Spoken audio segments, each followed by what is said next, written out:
Hello વિદ્યાર્થી મિત્રો, ધોરણ 10 બેઝિક મેથ્સ પેપર તમે અહીંયા ક્વેશ્ચન પેપર આપ્યું છે. ક્વેશ્ચન પેપર પૂરું થાય એટલે સંપૂર્ણ સોલ્યુશન તમને મળી જશે. ક્વેશ્ચન જોઈ લો એક વખત. ક્વેશ્ચન્સ છે એના આન્સર, સંપૂર્ણ પેપર સોલ્યુશન સખ્યા એકેડેમીમાં બોર્ડનું પેપરના સોલ્યુશન સાથે મળશે.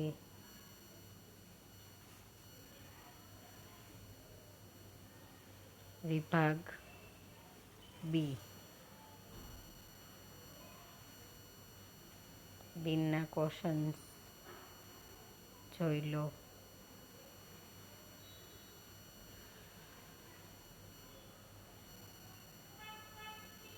વિભાગ સી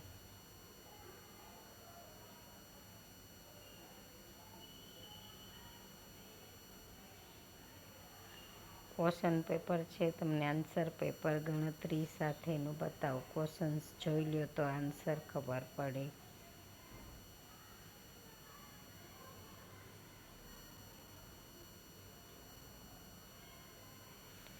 વિભાગ ડી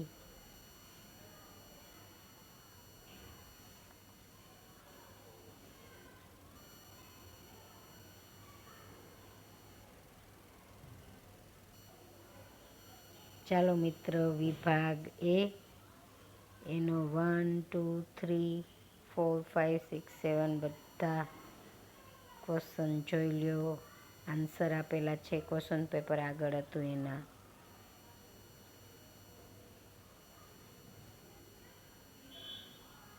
ખરા ખોટા.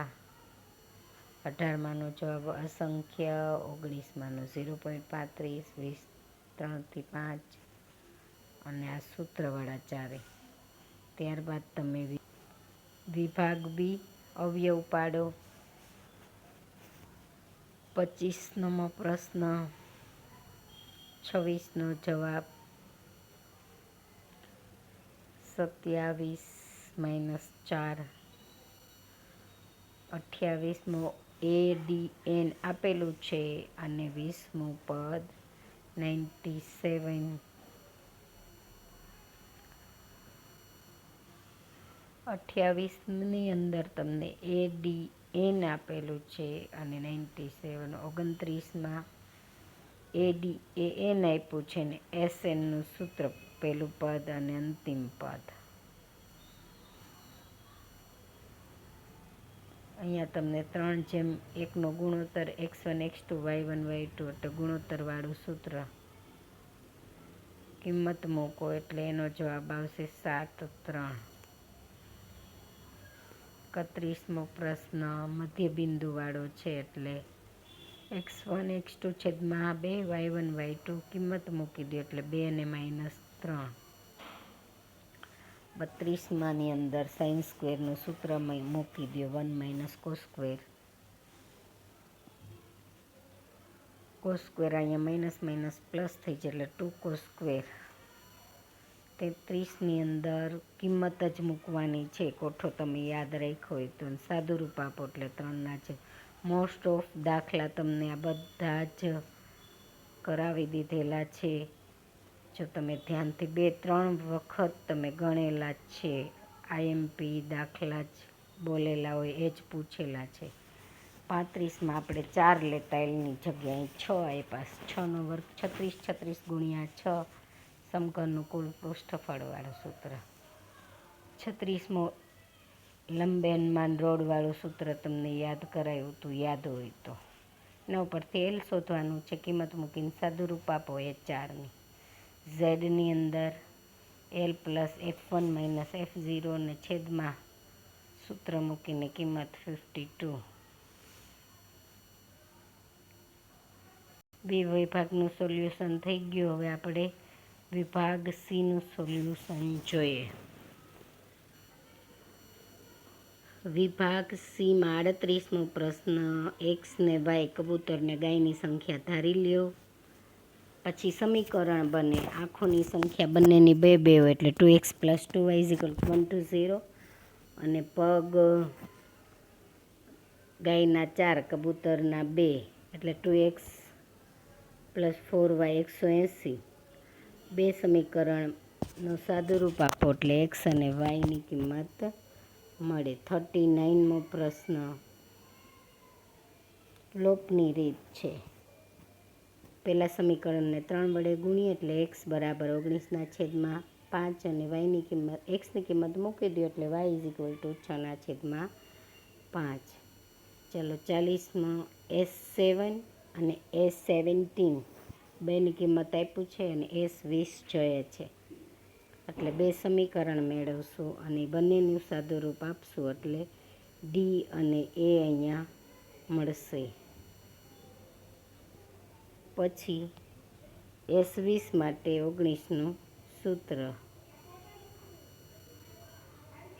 ચાલો અહીંયા બધાના મધ્યબિંદુવાળા ફરતી શોધવાના. 4 ભાગ કરીએ એટલે પહેલાં Qનું શોધી લે એટલે AB લેવાના. પછી Q મળી જાય એટલે એક Qનું મધ્યબિંદુ P થાય. મધ્યબિંદુનું સૂત્ર છે. પછી R લેવો હોય તો QBનું મધ્યબિંદુ R. ચાલો 42માં પ્રશ્નમાં બે બિંદુ લેવાના. બધામાં જવાબ અંતર ઊંચાઈનું સૂત્ર છે એ જ છે. બધામાં સરખો જવાબ આવે છે. બંને વિકર્ણનો જવાબ પણ સરખો આવે છે અને ચારેય બાજુનો જવાબ સરખો. અંતર ચારેય બાજુમાં બે બિંદુ વચ્ચેનું અંતર સરખું એટલે ચતુષ્કોણ ચોરસ થાય. પ્રમેય 10.1 જે તમને 100% 10.1 અથવા 2 હોય જ જાણ કરેલ જ હતી. ચાલો 44ના ટૂંકમાં ગણી લીધો. બંને ત્રિજ્યાનો વર્ગ એટલે 8 જવાબ આવે. આપણે પાયથાગોરસ મુજબ પણ ગણી શકો. પછી બહુલકીય વર્ગ 60 થી 80 એટલે LF1 F0 F2 H કિંમત મૂકી દો. સાદુરૂપ આપો. આ દાખલો કેટલી વખત પૂછેલો છે તમને IMP કહેલા તો. પછી લાલ સફેદ લીલી ન હોય તેની સંખ્યા કુલ 17 થાય અને સંખ્યાના આધારે જવાબ. વિભાગ ડીમાં 100% ખબર જ હતી. થેલ્સનો પ્રમેય એ કરી લેવાનું હતું. પછીના પ્રશ્ન 4 હતા આપણને જાણ જ છે. તમને IMP કહેલા હતા કે 3 હોય છે. 3માંથી 2 તો અહીંયા પૂછાલા. એકમ કસોટીમાં અને આપણી એક્ઝામ પ્રિલીમાં પણ તમને પૂછેલા હતા. 49મો પ્રશ્ન આ પણ IMP કેટલી વખત ગણાવેલો છે ને પૂછેલો છે એકમ કસોટીમાં બંને એક્ઝામમાં. ત્યાર પછી બહુલકીય વર્ગ એનું સૂત્ર